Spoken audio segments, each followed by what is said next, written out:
রাসূল যখন মক্কা বিজয় করলেন, মক্কা বিজয়ের দিন রাসূলুল্লাহ সাল্লাল্লাহু আলাইহি ওয়াসাল্লাম যখন হাজার হাজার সাহাবীদেরকে নিয়ে মক্কার মধ্যে ঢুকলেন, কাফেরগুলা পলায়ন করতে লাগলো। এই দিক পলায়, ওই দিক পলায়, সবাইয়ের মুখে একই কথা, আজকে কোনো বাঁচা নাই, আজকে কোনো উপায় নাই। যে মুহাম্মদ সাল্লাল্লাহু, যে আব্দুল্লাহর ছেলে মুহাম্মদকে আমরা মক্কা থেকে বের করে দিয়েছি, সে আব্দুল্লাহর ছেলে আজকে মক্কা বিজয় করেছে। একজন দুইজন নয়, হাজার হাজার লোক নিয়ে সে মক্কা বিজয় করেছে। আজকে আমাদের কারো উপায় নাই, সবাই পলাও।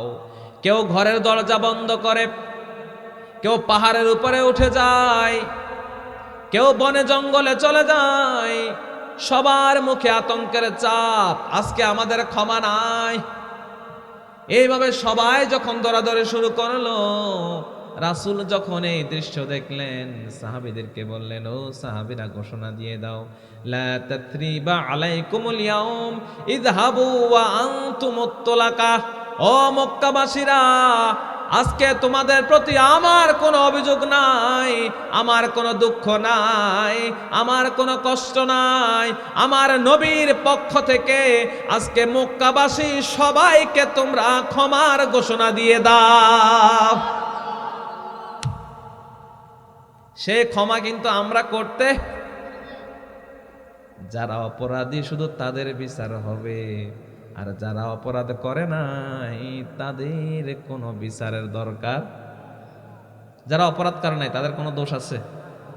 তা আজকে দেখা যায় যারা অপরাধ করে নাই তাদেরকেও বাড়ি ছাড়া করে, আর যে অপরাধ করেছে তার জন্য আইন আদালত আছে কিনা, অপরাধ অনুযায়ী সে শাস্তি পাবে, ঠিক কিনা?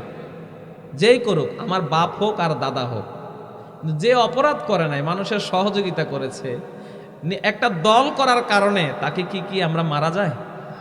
তাকে কি আমরা এই মামলা দেয়া যায়? বাড়ি থেকে তাড়ানো যায় না। দল করতেই পারে, এটা গণতান্ত্রিক দেশ, ঠিক কিনা? এখানে এক একজন এক এক দল করবে। কেউ 10 বছর আছে, কেউ 20 বছর আছে, কেউ আবার চলে যাবে, আবার নতুন করে ক্ষমতায় আসবে।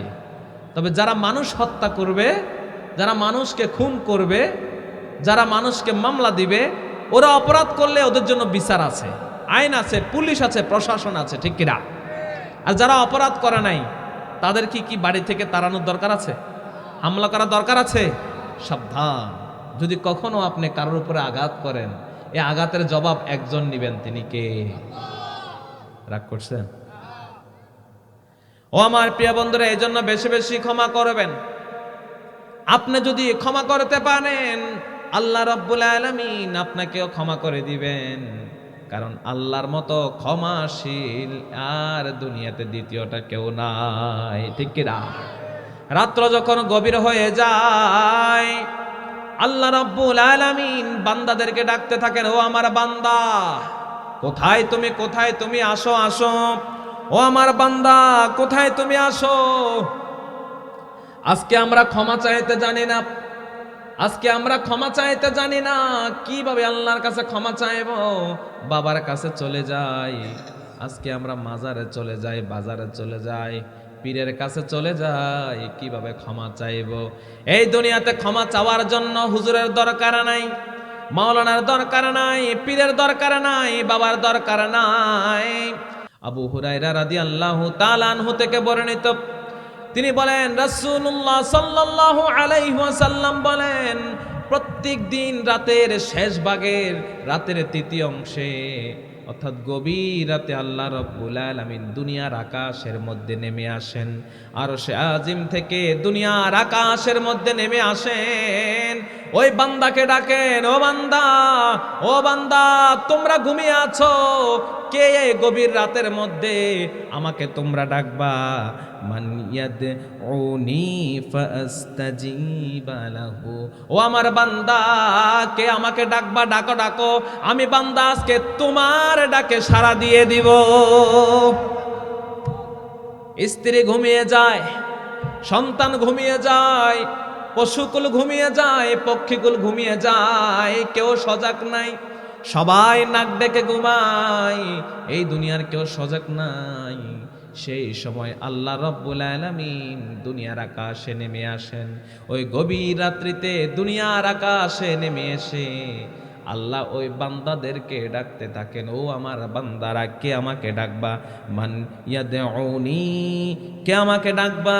কে আছো, কে আছো, আমাকে ডাকো, আমাকে ডাকো। ফাস্তাজিব লাহু, আমি আজকে তোমার ডাকে সাড়া দিয়ে দিব। মান ইয়াসআলুনি ফাউতিয়াহু, কে প্রার্থনা করবা, আমি আজকে তোমার প্রার্থনাগুলা সব কবুল করে নিব। মান ইয়াস্তাগফিরুনি ফাআগফির লাহু, আমার বান্দা, কে আমার কাছে গুনাহ ক্ষমা চাইবা? জীবনে কত অন্যায় করেছো, জীবনে কত জুলুম করেছো, জীবনে কত অন্যায় করলা, তোমার গুনার কোনো অভাব নাই। কত গুনাহ করলা, কত গুনাহ করলা, আমার কাছে ক্ষমা চাও, আমি আল্লাহ আজকে তোমার সকল গুনাহগুলাকে ক্ষমা করে দিব। ইয়া ইবনে আদম ইন্নাকা মা দাউতানি ওয়া রাজাউতানি গফারতু লাক আলা মা কানা ফি ওয়ালা উবালি। ওরে বনি আদম, তোমার জীবনে কত গুনাহ করলাম, কত অপরাধ করলা, একটা বার শুধু তওবার মতো খাঁটি তওবা করো, তোমার জীবনে যত গুনাহ আছে আমি আল্লাহ সব গুনাহগুলাকে নিঃশর্তভাবে ক্ষমা করে দেব। ওয়ালা উবালি, এতে আমি আল্লাহ কোনো পরোয়া করব না। আল্লাহ ক্ষমা করলে কোনো কারো কাছে কোনো জবাবদিহি করতে হয়? এই দুনিয়াতে এক নেতা ক্ষমা করলে আরেক নেতা কয়, কিরে তুই ক্ষমা করছিস কে? এক দল ক্ষমা করলে আরেক দল কতকের ক্ষমা করার অধিকার দিছে কে? ঠিক কিনা? এই দুনিয়াতে ক্ষমা করলেও বিপদ, জবাবদিহি করতে হয়। আর আল্লাহ বলেন, আমি আমার বান্দাকে ক্ষমা করে দিব, আমি আমার বান্দাকে ক্ষমা করব। ওয়ালা উবালি, এতে আমি আল্লাহ কোনো পরোয়া করি না, কারো কাছে কোনো জবাবদিহি করতে হবে না। সুবহানাল্লাহ। জীবনে কত অন্যায় করলেন, গুনাহ করলেন, এরপরে কোনো বান্দা যদি মনে করে আমি গুনাহ করতে করতে এক আকাশ গুনাহ করলাম, ওই এক আকাশ গুনাহ কি আল্লাহ আমাকে ক্ষমা করবে নাকি? ইয়া ইবনে আদম লাউ বালাগাদ যুনুবুকা আনানাস সামা সুম্মা ইস্তাগফারতানি লাগফারতু লাক ওয়ালা উবালি। ওরে বনি আদম, তোমার গুনাহগুলা জমতে জমতে যদি এক আকাশ পরিমাণ হয়ে যায়, তারপরেও তুমি খাঁটি তওবা যদি করতে পারো, ও আমার বান্দা, তোমার এক আকাশ গুনাহ পর্যন্ত আমি আল্লাহ ক্ষমা করে দিব। কয় আকাশ? এক আকাশ। ক্ষমা চাইবেন কার কাছে? আল্লাহ নিজেই বলেন, ও বান্দা আমাকে ডাকো। ডাকবো কাকে? আল্লাহকে ডাকবেন। আল্লাহ বলেন, ফাযকুরুনি আযকুরকুম ওয়াশকুরুলি ওয়ালা তাকফুরুন।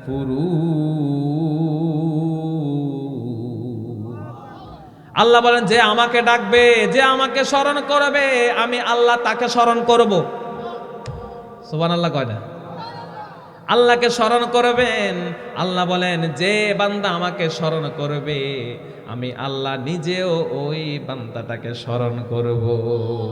তোমাকে ডাকি যদি একবার আল্লাহ, আমাকে কাছে টানো বারবার। তোমাকে ডাকি যদি একবার আল্লাহ, আমাকে কাছে টানো বারবার। যদি পথ ভুলে যাই আমাকে দিও ঠাই, যদি পথ ভুলে যাই আমাকে দিও ঠাই, দিও দিশা এইটুকু আবেদার আল্লাহ, আমাকে কাছে টানো বারবার। আমিন বলেন। আপনি যদি আল্লাহকে একবার ডাকেন, আল্লাহ আপনাকে 10 বার ডাকবে। আল্লাহর পথে যদি এক হাত যান, আল্লাহ রাব্বুল আলামিন আপনার জন্য 10 হাত এগিয়ে চলে আসবে। এই জন্য আল্লাহর পথে চলার দরকার আছে না নাই? আর মনের মধ্যে ক্ষমা রাখার দরকার আছে না নাই?